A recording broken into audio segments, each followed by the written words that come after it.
마음속에 찬양대원 남자들이 좀 몇 명 더 늘었으면 좋겠다 했는데 하나님이 금방 마음의 소원을 이루어 주셨습니다. 감사합니다. 우리 교회 찬양대가 다른 교회 찬양대 어디에 비해도 그냥 뭐 우리 교회 찬양대 가는 말이 아니고 똑같은 명수에 대해서 이만큼 완벽한 찬양대는 드뭅니다. 그렇다고 해서 제가 안 좋게 말하는 게 아니라 무슨 음악을 특별히 전공을 했거나 뭐 전문가이거나 이런 분들도 우리 중에 계시지 않는데도 불구하고 그렇습니다. 참 감사드리고 자랑스럽게 생각하고 늘 고맙습니다. 기왕에 박수 한번 다시 해주시면.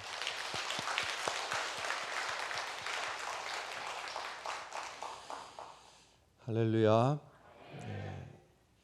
제가 1995년도에 저 경기도 쉽게 말하자면 일산 신도시 언저리쯤 능곡교회라는 교회에서 부목사로 청빙을 받아서 목사 안수를 받게 되었는데, 그때 함께 교회에서 섬기던 여자 전도사님들이 6분 정도 됐습니다. 지금 돌이켜 생각해 보니까 저렇게 위대한 전도사님들을 다시 만날 수 있을까 할 정도로 그 열정과 그리고 교인들과의 이 관계가 얼마나 참 아주 세련되고 또 열심히 교인들을 사랑하고 새벽 이른 시간부터 밤늦게까지 그분들이 다 그렇게 열심히 했어요. 참 지금 생각해도 존경스러운 전도사님들인데, 그 중에서 아마 제일 젊을까 싶은데 이정림 전도사님이라는 분이 계셨는데, 교회에서 뭐 전도사님들, 여자 전도사님들 사례비를 뭐 어마무시하게 많이 주거나 그러지는 않죠, 보통요. 근데도 불구하고 이분이 참 어떨 때 보면요, 나중에 보면 교인들 두고 어렵다 싶은데 소리 소문도 없이 돕는 것도 상당한 액수가 그렇게 선한 일에 쓰여지고, 또 1년에 몇 차례씩 또 교회 안에 있는 뭐 담임 목사님, 부목사님 할 것 없이 또 전도사님 다 모시고 강화도를 갔습니다. 강화도에 자기 남편 회사가 있는데 자기 남편 회사에서 우리 목사님들 축복기도 좀 해주시라고 모시고 가가지고 대접을 얼마나 극진하게 하는지요. 그리고 목사님들 책 사보시라고 또 상당한 금액씩을 그때마다 목사님들에게 드리고 그랬었어요. 그래서 그때 저도 은혜를 많이 입었습니다. 제가 중학교 때부터 그때까지, 그 이후에도 그랬습니다만은 제 몸무게가 60kg이었습니다.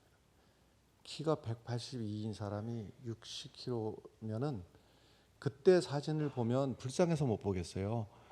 그 북한에서 내려온 탈북자 같은 그런 느낌이 드는 아주, 그러니까 이 전도사님이 저를 볼 때도 안쓰러워 보였나 봐요. 그래서 목사님 약해서 어떻게 하시냐고 보약을 아예 처음에는 저를 이제 데리고 가서 진맥을 짓고 하더만 나중에는 그냥 가시면 된다고, 가셔도 진맥만 하시면 된다고, 보약이 끊어지기 전에 또 보약 갖다 주고 보약 끊어지기 전에 보약, 그래서 내내 이분이 주는 보약으로 살았습니다. 그뿐만이 아니라 그 이외에도 많은데 너무 돈 얘기하는 것 같아서 그 이외에도 제가 은혜 입은 게 참 많습니다, 이분에게. 그런데 아니 어떻게 그렇게 되게 신랑은 뭘 하길래 돈을 그렇게 많이 벌어오냐고 그랬더니 눈물을 글썽하면서 목사님이 사실은 불과 2년 전만 해도 우리 집은 너무 가난했습니다. 너무너무 가난했습니다. 그래서 가난한 얘기를 들어보니까 결혼을 하기 전에 자기는 이 남편 그 남편이요, 이 체격은 큰데 얼굴은 누가 봐도 산적입니다. 산적처럼 생긴 사람이 자기 좋다고 그렇게 쫓아다니는데, 아무리 생각을 해도 저 사람하고 결혼해가지고서는 고생길이 훤한 거예요. 왜 그런가 하면 부모님 일찍 여의고 어렸을 때부터 동생들 거두면서 살아온, 쉽게 말해서 소년 가장이었던 거예요. 그리고 뿐만 아니라 이제 동생들이 셋인가 있는데, 아니 당장 이 사람하고 결혼을 하려고 하면 방 한 칸을 제대로 얻을 능력이 없는 거라.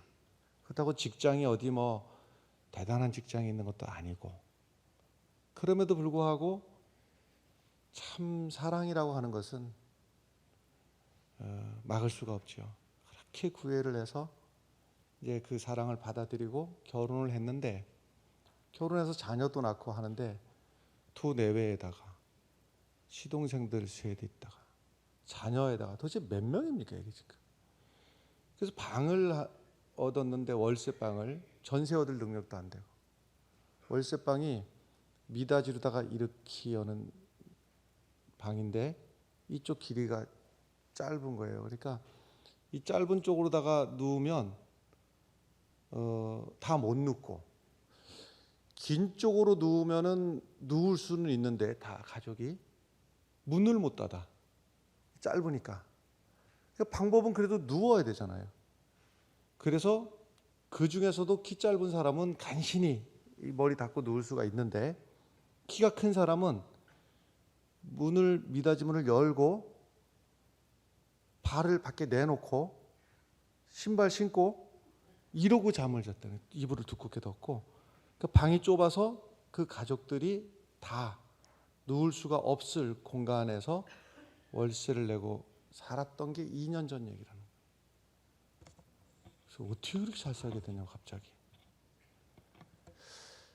그러면서 이제 눈물로 얘기를 하는데, 이 남자하고 결혼해서 사는 동안에 포대기 하나 제대로 애기 키우는데 포대기를 살 돈이 없어갖고, 그러니까 안쓰러우니까는 집주인이 옛날에 쓰던 거 이거라도 쓰라고 갖다 준 거를 그걸 하도 첫째 쓰고 둘째 쓰고 이러다가 나중에는 이 보풀이 나가지고 끊어질 정도로 그렇게 살았다는 거예요. 뭐 하나 먹고 싶은 거, 입고 싶은 거 못 해보고. 이 중에서도 목사님, 내가 두 가지는 결심했습니다. 하나는 내가 이제 두 가지 전에, 전제는 남편이 얼마를 벌어오든지 내가 빚 안 지고 내가 이걸로 살아낸다. 내가 이 사람을 선택했으면 이 사람이 버는 한도 내에서 생활을 해야 되는데 절대로 내가 이거 갖고 살아내야 되겠다 마음을 먹으면서도 두 가지, 그 와중에 11조는 무조건 한다. 두 번째는 이제 전체 중에 10분의 1은 11조 한다. 또 10분의 1은 무조건 저금한다. 지금 아무리 어렵게 살아도 한 푼이라도 저금을 해야지 우리 미래가 있지. 아무리 적어도. 그래서 남편이 얼마 받아왔는데 그랬더니 그때 이제 95년도 얘기인 겁니다. 1995년도 60만 원 조금 안 되게 벌어온 거예요, 매달. 그래서 무슨 일 했는데만 전 그때 알았는데, 한전에서 직접 다 공사하는 게 아니더군요. 대부분들 다 이제 한전에서 계약된 업체에다가 위탁해서 전봇대도 세우고 뭐 이렇게 되는데, 그 회사가 파주, 일산, 고양시죠. 고양시, 파주, 그다음에 또 하나는 강화도, 이렇게 세 지역의 한전 공사를 전적으로 맡아서 하는 그런 회사의 제일 말단지고 가갖고 삽질도 하고 전봇대도 심고 전봇대를 올라갔다 내려갔다 하고 하는 그 일을 하는 사람이었어요. 그러니까 돈을 많이 뭐 대단하게 많이 벌을 수는 없었어요. 그런데 이 사장님이 무슨 생각을 했는가 하면, 내가 나이가 무슨 절대 너무 많다. 그리고 이 기업을 내가 누구에게 맡길 만한 사람이 마땅치가 않다. 이제 자기 보통 뭐 아들이나 이렇게 되는데 그럴 상황이 아니었던가 봐요. 자세한 건 모르겠는데. 그래서 결심하기를 나와 함께 고생했던 사람, 나와 함께 이 회사를 이끌어왔던 사람들을 내가 맡겨줘야 되겠다. 이 경영권을 넘겨줘야 되겠다. 그래서 미리 이사장님이 계획을 하시고 회사를 분할을 한 겁니다. 미리 계획해놓고. 그래서 고양시의 공사가 제일 큰고, 그래서 고양시를 공사를 하는 회사, 그 다음에 파주시가 두 번째, 파주시를 하는 회사, 세 번째는 이제 강화도인데, 요 둘, 고양시하고 파주시는 회사를 처음 설립해가지고 여기까지 오기까지 같이 고생도 했고, 같이 처음에 초기 투자도 했고, 그 여러 가지 별의별 일 넘어오는 과정 속에서 함께 해왔던 회사의 이사 2명에게, 첫사람에게는 고양시 쪽을, 자기는 완전히 100% 넘겨주는 거예요. 경영권을 다 넘겨주는 거예요. 세 번째를 이정림 전도사 남편에게 넘겨준 거예요. 왜냐? 지금까지 직원들 수백 명 되는데 힘들다고 잠깐이라고 나가고 한 사람들 많지만은 한 번 들어와서 그 수년 동안 불평 한 번 안 하고 무슨 일이든지 가만히, 이 사장님 눈에는 이게 보이나 봐요. 이게 내 일처럼 그렇게 한 거를 사장님이 알아준 거예요. 제일 말단 직원한테, 제일 작은 곳이지만 강화도를 전력공사하는 회사를 네가 해라. 그래서 하루아침에 이 제일 밑에 직원이 최고 경영자 사장님이 된 겁니다. 할렐루야. 그리고 나서 이 남편이 그동안 아내가 그 고생 중에 살아온 게 너무 고마워. 자기를 사랑을 받아주고 한 번도 불평하지 않고 이렇게 살아온 게 너무 고마워하고, 아내에게 여보 나는 돈 벌어오는 것만 할 테니까 쓰는 거는 나는 1원도 관여 안 할 테니까 당신이 쓰고 싶은데 다, 주고 싶은데 주든지 교회 일 하는데 갖다 바치든지 내가 1원 한 푼 관여 안 할 테니까 당신이 알아서 하시라고. 그러면서 하루는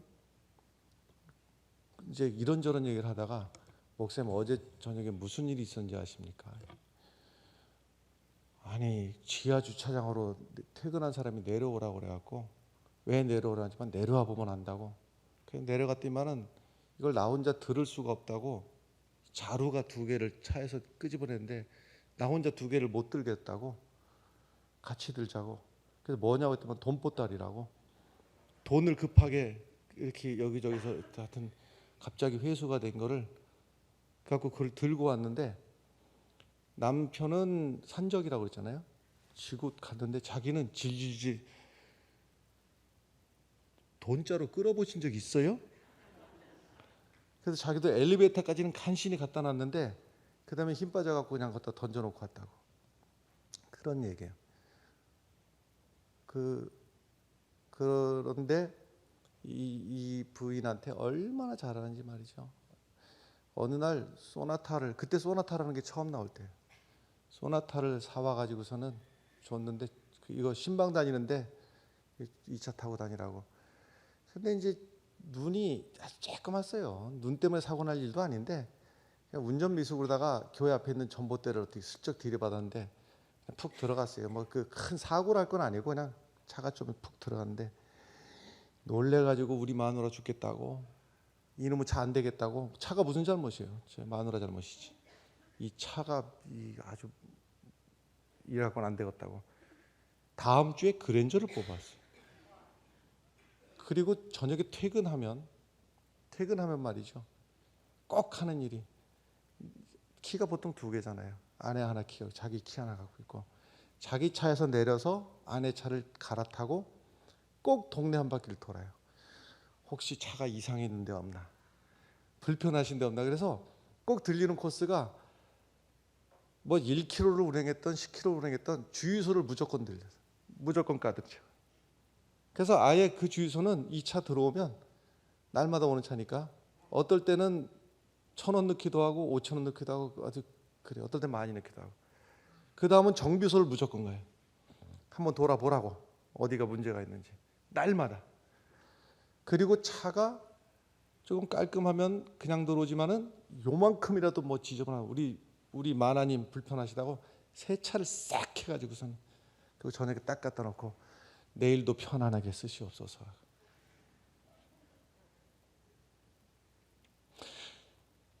나는 이정림 전도사가 하나님께서 감동하실 만한 사람이라고 생각해요. 그 마음속에 그 어려운 중에도 남아서가 아니고 그 극심한 어려움 중에서도 하나님의 것을 먼저 바쳐야 되겠다. 이 가족들 극심한 가난 속에서도 발을 내놓고 겨울에 잠을 자야 되는 지경에서도 하나님에게 먼저 드려야 되겠다. 이 마음을 하나님이 다급하셨던 거예요. 다급하셔가지고 뭐 방법 없냐? 하나님이 다급하시게 그 사장님의 마음을 움직이고, 아니 그 일이 일상적인 일이 아니잖아요. 여러분, 하나님의 마음을 감동시켜야 됩니다. 하나님을 설득해서 하나님 생각해 보십시오. 이렇고 저렇고 저렇고 해서 그러니까 좀 내놓으십시오. 이게 아니에요. 하나님을 감동시켜야 돼요. 우리가 작년 7월 며칠입니까? 공동회를 열어서 우리 세례받은 모든 교인들 다 모여서 예배당을 건축하기로 만장일치로 결의를 했어요. 그리고 건축위원회를 조직하고 또 그 외에도 한 일들이 건축위원회에서 많이 있겠으나 토목 설계를 다 마치고 또 이 건축 설계도 다 마쳤어요. 이제 행정 허가를 받아야 되는 단계에 우리는 있습니다. 그리고 지난 10월 첫 주부터 하나님의 성전을 건축하는데 우리가 많든 적든 벽돌 한 장이라도 보태는 심정으로 우리가 헌금을 작정하자. 그래서 그 작정서를 하나님 앞에 봉헌한 성도들도 있고 또 아직 마음은 원이로되 또 어려움도 있고 또 물질적인 여유도 없고 그래서 미처 못 드렸으나 마음만은 내가 어떻게라도 내가 벽돌 한 장이라도 내가 여기에 남의 일로 지나가서야 되겠나, 내가 이 벽돌 한 장이라도 참여해야지 하고 마음 먹고 생각하고 또 앞으로도 작정하실 모든 성도들, 하나님께서 많은 것을 드려서 많은 것 드릴 수 있으면 좋겠으나 이정림 전도사가 60만 원도 안 되는 남편의 월급에서 11조를 드린 것은 객관적으로 보면은 큰 돈이 아닐 수 있습니다. 객관적으로 보면 엄청난 금액은 아니나 그로서는 결단을 한 거예요. 그야말로 사느냐 죽느냐 하는 그런 상황이에요. 60만 원도 안 되는 돈에서 11조 내야지, 10분의 1은 저금해야지, 월세 내야지, 이미 생활하기에 이미 부족한 돈. 그러나 하나님의 것을 먼저 드렸던 그 마음을 하나님이 감동하시고 상상하지도 못할 축복을 그에게 하나님께서 부어주셨어요. 바라건대 우리 이 말씀을 듣는 성도들이 그런 얘기는 남의 얘기구나, 좋겠구나로 끝나지 않길 바라고 어려운 중에서도 하나님의 거룩한 일에 나도 참여해야 되겠다. 꼭 많은 금액이 아닐지라도 내가 기도하는 심정으로 기도하면서, 여러분 똑같은 10,000원을 하나님 앞에 헌금을 해도 여기에 내 눈물이 묻어 있고 내 기도가 묻어 있고 하나님을 사랑하는 신앙의 고백이 들어 있을 때 하나님이 그것을 받으시는 겁니다. 그럴 여유가 있으면 좋겠다. 여윳돈으로 드리는 것과 내 살을 베내서 드리는 것과 같은 헌금이 같을 수가 없어요. 하나님을 감동시키는 성도들이 되시기를 간절히 바랍니다. 이 다윗이 사울에게 그렇게 쫓겨다니다가 잘못한 것도 없는데 그렇게 사울이 괴롭혔어요. 그러다 사울이 죽었어요. 사울이 죽고 나서 우리 생각에는 사울 다음에 다윗이 왕이라고 하니까 우리 텔레비에서 보듯이 대통령이 이렇게 갈리면 이렇게 하나 가고 하나 오고 이렇게 생각하지만 이 시대는 그런 시대가 아니고 사울이 죽어서 다윗을 왕으로 추대한 것은 12지파 중에서 유다 지파 하나밖에 없는 거예요. 유다 지파 하나가 왕으로 추대했는데 나머지 이스라엘 나머지 지파들은요, 사울의 아들 이스보셋을 왕으로 추대를 한 겁니다. 그러니까 지금 나라가 두 쪽이 난 거예요. 두 쪽이 나가지고 날마다 전쟁을 하는 거예요. 근데 하나님이 도우셔가지고 사울의 집은 점점 쇠하게 하시고 다윗의 집은 점점 승하게 하셨어요. 다윗이 드디어 헤브론에서 전체 12지파의 왕으로 재추대가 되는, 할렐루야. 뿐만 아니라 요 틈을 비집고 블레셋이 쳐들어왔는데 하나님이 도와주심으로 말미암아서 블레셋을 물리쳤어요. 그러니까 이때에 하나님의 은혜로 나라도 통일되고, 그러니까 정치도 안정이 되고, 또 블레셋 같은 것들 다 하나님이 물리쳐 주시니까는 외적들이 얼씬도 못하고 경제가 평안하고, 또 가정이 얼마나 평안했는지 성경에 보면요, 다윗이 헤브론에서 낳은 자식들이 이만큼이고 예루살렘에서 낳은 자식들이 이만큼이고, 이 자식이 많은 것이 구약시대는 첫 번째 복이거든요. 그러니까 가정도 평안하고 두루두루 다 평안한 거예요. 이때에 1절의 말씀부터 우리 함께 같이 보시면 좋겠습니다. 1절의 말씀 읽겠습니다. 여호와께서 주위의 모든 원수를 무찌르사 왕으로 궁에 평안히 섬기게 하시되. 그래서 하나님께서 주신 이 은혜를 이제 누리는 때에, 그때에 다윗이 생각을 했어요. 이 생각이, 마음의 생각이 축복의 시작이 되는데, 다윗이 마음속에 그 생각을 하나님의 종을 초대해가지고 하나님의 종 선지자 나단에게 자기 마음의 생각을 말을 하는 거예요. 그게 2절의 말씀인데 2절 말씀을 같이 또 읽겠습니다. 왕이 선지자 나단에게 이르되 볼지어다 나는 백향목 궁에 서는 하나님의 궤는 휘장 가운데 있도다. 아멘.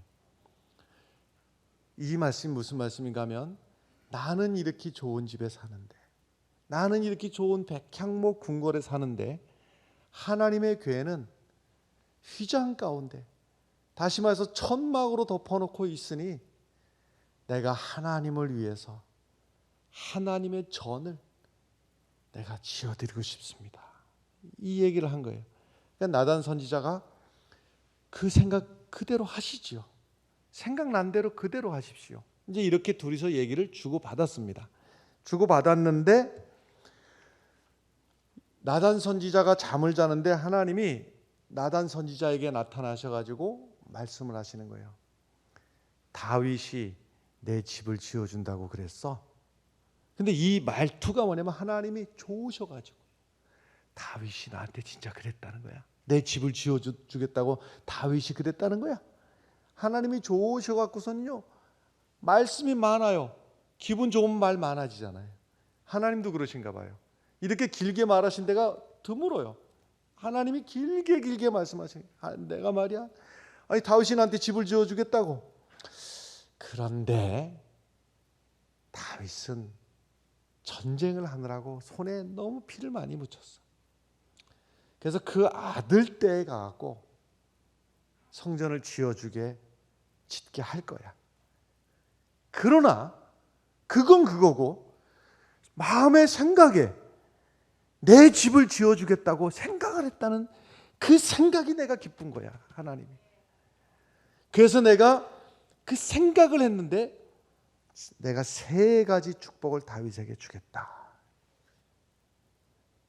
다윗이 하나님의 전을 지은 것도 아니고 공사를 시작한 것도 아니고 마음에 생각을 한 거예요. 이 생각을 하나님이 기쁘게 여기시고 세 가지 축복 가운데 첫 번째가 9절의 말씀인데요. 9절의 말씀은 우리 함께 읽겠습니다. 내가 가는 모든 곳에서 내가 너와 함께 있어 내 모든 원수를 내 앞에서 멸하였은지 땅에서 위대한 자들의 이름같이 내 이름을 위대하게 만들어 주리라. 아멘. 첫 번째 하나님이 주시는 축복이 뭐냐면 내 이름을, 다윗의 이름을 위대하게 해주겠다.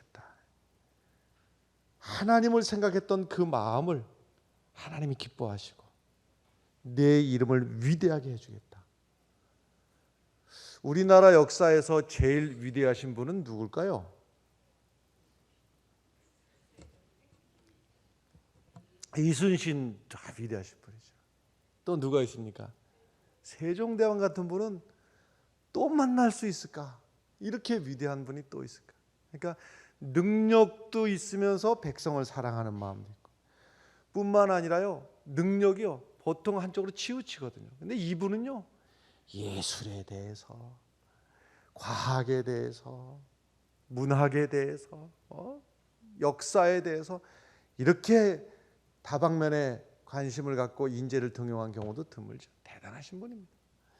근데 이스라엘 사람들에게 누가 제일 위대해? 99%도 아니고 100% 데이비드, 다윗이 최고, 다윗이 최고다. 그래서 전 세계 국기 가운데 여러분, 사람을 상징하는 게 들어가 있는 국기가 어디 있어요? 근데 이스라엘 국기에는 제일 가운데 뭐가 있어요? 다윗의 별이 있는 거예요. 그때가 좋았다고 하는 거예요. 다윗 시대 같은 시대가 다시 왔습니다. 다윗 왕 같은 위대한 왕이, 위대한 지도자가 또 역사에 나타났으면 좋겠다. 그래서 사모하면서 다윗의 별을 이스라엘 국기 가운데 박아놓은 거예요. 예수님을 부를 때 뭐라고 부릅니까? 다윗의 자손 예수여, 할렐루야. 예수님을 부를 때도 다윗이 등장을 해요. 그러니까 이 약속이 말씀하신 대로 네가 나를 생각해서 내 집을 지어주겠다고 생각을 했어. 생각만 했는데도 하나님께서는 세 가지 축복 가운데 첫 번째, 내 이름을 위대하게 해주겠다. 할렐루야. 두 번째 축복이 11절의 말씀인데 11절을 함께 읽겠습니다. 전에 내가 사사에게 명령하여 내 백성 이스라엘을 다스리던 때와 같이 아니하게 하고 너를 모든 원수에게서 벗어나 편히 쉬게 하리니 여호와가 또 내게 이르노니 여호와가 너를 위하여 집을 짓고. 이 말씀이 깁니다마는 딱 축약을 하자면 평안하게 해주겠다, 평안하게 해주겠다. 주변에 대적들이 날뛰고 침략하고 하나님께서 평안하게 해주겠다는 거예요. 할렐루야. 원수가 한 길로 왔다가 7길로 도망가게 해줄 것이며, 이 나라를 건드렸다가는 손해가 막심하게 할 것이고 누가 너를 건드리지 못하리라. 평안하게 해주겠다. 하나님의 평안으로 지켜주겠다. 할렐루야. 야곱이 얼마나 불안했습니까? 형이 군사들 이끌고 자기를 죽이러 온다고 야복강나루에서 버들버들 떨다가 하나님이 그를 만져주시고 그를 세워주셔서 너는 야곱이라 하지 마라. 속이는 자, 사기꾼같이 살지 말고 이스라엘이라 해라. 하나님과 겨루어서 이겼다. 어떻게 하나님을 이겨요? 하나님이 너를 이기게 해주시고 하나님이 너를 세워주시고 하나님이 너를 복되게 해주겠다. 하나님의 터치가 있고 나서는요, 그 마음에 평안이 찾아오는데 상황은 똑같아요. 형이 여전히 나를 죽이려고 달려와요. 그런데 마음에 평안이 찾아오니까 그 똑같은 형을 보고 마음에 불안했으면은 도망갔거나 같이 맞싸웠거나 이랬을 텐데 마음이 평화로우니까요, 자기를 죽이려고 쫓아오는 형을 보면서 형님의 얼굴을 배우니 하나님을 배우는 것 같습니다. 할렐루야. 이러니까 그 형도 죽이러 왔다가 칼 집어던지고 목을 어긋맡기고 서로 형제간에 얼싸안으면서 울면서 전쟁이 변해서 화평이 되고 근심이 변해서 기쁨이 되더라. 할렐루야. 이 다윗에게 주시는 축복의 두 번째가 마음의 평안을 주겠다. 할렐루야. 세 번째 하나님께서 주시는 축복이 12절의 말씀입니다. 12절의 말씀 함께 읽겠습니다. 함께 누울 때 내가 내 몸에서 날 내 씨를 내 뒤에 세워 그의 나라를 견고하게 하리라. 아멘. 이것은 대를 이어가면서 후손에게까지 네 당대에만 복을 주실 일이 아니라 후손에게까지 후대에게까지 대를 이어가면서 하나님이 복을 주시리라 하는 거예요. 이제 뒤에 가서는요, 다윗 다음에는 솔로몬 다음에는 이제 나라가 나뉘게 되잖아요. 북쪽은 여로보암부터 시작하고 남쪽은 솔로몬의 아들 르호보암부터 시작하고 쭉 이렇게 아비야, 아사 이렇게 나가잖아요. 근데 북쪽 이스라엘은 역사가 253년 정도쯤 됩니다. 근데 역사가 253년이지만 그것도 짧은 시간은 아니겠으나 왕조가 9번 바뀌거든요. 이 얘기 무슨 얘기냐면요, 쿠데타가 일어났다는 얘기예요. 몇 년 좀 해보려고 하면은 뒤에 사람이 왕 죽여버리고 자기가 왕 노릇하고, 또 몇 년 왕 노릇하려면 또 누가 또 죽여버리고 또 왕 노릇하고, 그래서 대를 이어가지를 못하고, 그러니 한 왕당은요 그 왕 노릇한 게 몇 년씩 되지도 않습니다. 왕 노릇 하려고 그러면 죽이고 하려고 하면 죽이고. 그런데 남쪽에는 다윗의 아들 솔로몬의 아들 르호보암, 그 아들의 아들에 이어져 가는데요, 이스라엘의 역사는 250년쯤밖에 안 되지만 남쪽 유다의 역사는 500년쯤 이어가는 거예요. 근데 500년을 이어가는 것도 대를 이어가는 아들의 중간에 위기도 있었어요. 모든 씨가 다 말라버릴 아주 비참한 일이 있었으나 그 중에서도 또 하나님께서 다윗의 씨를 남겨두시고 이어가시고 유대 나라의 역사를 500년간이나 이어가게 하셨을 뿐만이 아니라 그 다윗의 씨에서 결국 메시아 예수 그리스도가 그 가문에서 탄생하셔서 영원한 왕, 구원의 왕, 인류의 왕이 그의 가문에서 태어났으니 이 세 번째 약속도 이루어진 거예요. 할렐루야. 다윗이 마음의 생각을 했어요. 내가 하나님을 위해서 전을 지어야 되겠다.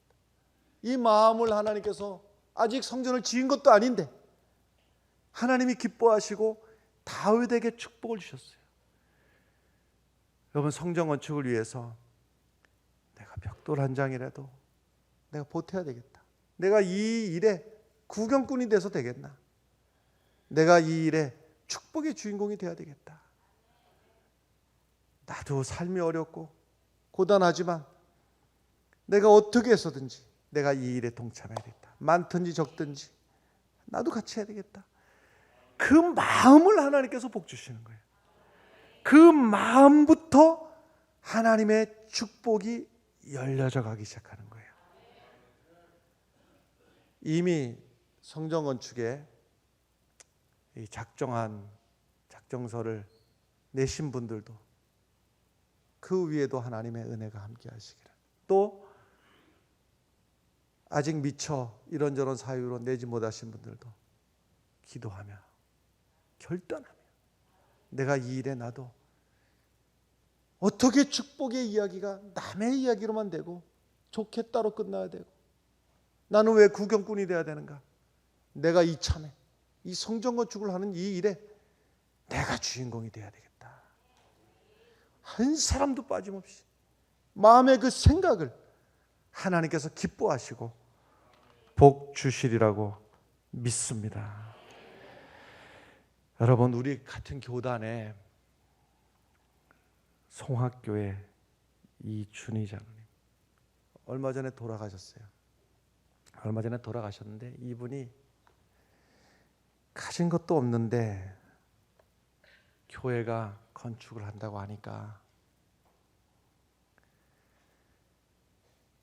있는 거라고는 남들만큼 재산도 없고 딱 논 두마지기가 이분 재산이에요.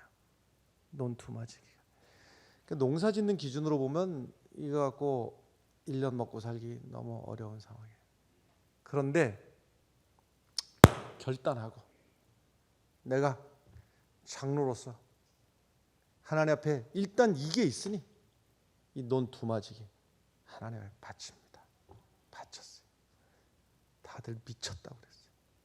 온 동네 사람들이 예수 믿으려면은 제정신 갖고 믿어야지. 미쳤다고. 이제 뭐 먹고 사냐고. 그리고 자식들 교육 어떻게 할 거냐고. 이분이 지나놓고 나서 자기 믿음의 고백을 하는 고백을 들어보니까 내가 논 두마지기 붙들고 자식들을 키우려고 했을 것 같으면 나는 자식들 논 두마지기 갖고 무슨 수로다가 자식들을 이렇게 키웠을까? 나는 자신 못합니다. 논 두마지기 내려놓고 하나님 붙들고 자식 키웠는데 내 자식들 다 번듯하게 하나님께서 세워주고 그중에 딸 한 분은 사모님이 되셨고 지금도 같은 교단의 사모님이신데 사모님이 되게 하셨고 아들들도 좋은 직장으로 다 자리 잡게 하시고 내가 논 두마지기 붙들고 있었으면 자식들 이렇게 뒷바라지 못했을 겁니다. 근데 하나님 붙들고 내가 나갔으니 하나님께서 나를 붙들어 주셨습니다. 할렐루야. 여러분, 우리 고백이 되기를 바랍니다. 새 성전 건축하는 일에 빠짐없이 직분에 상관없이 그리고 장로님들하고 상의해서 여러분들이 결단하시면서 냈던 작정서 그리고 헌금하셨던 헌금 봉투 이 흔적들은 장로님들하고 상의해서 새 성전에 영구 보존할 방법을 연구하도록 하겠습니다. 바라건대 다윗이 선한 마음을 먹은 그 마음을 하나님 기뻐하시고 복 주신 그 축복이 우리 믿음의 사람들 한 사람 한 사람에게 빠짐없이 임하기를 주의 이름으로 간절히 축원합니다. 기도하겠습니다.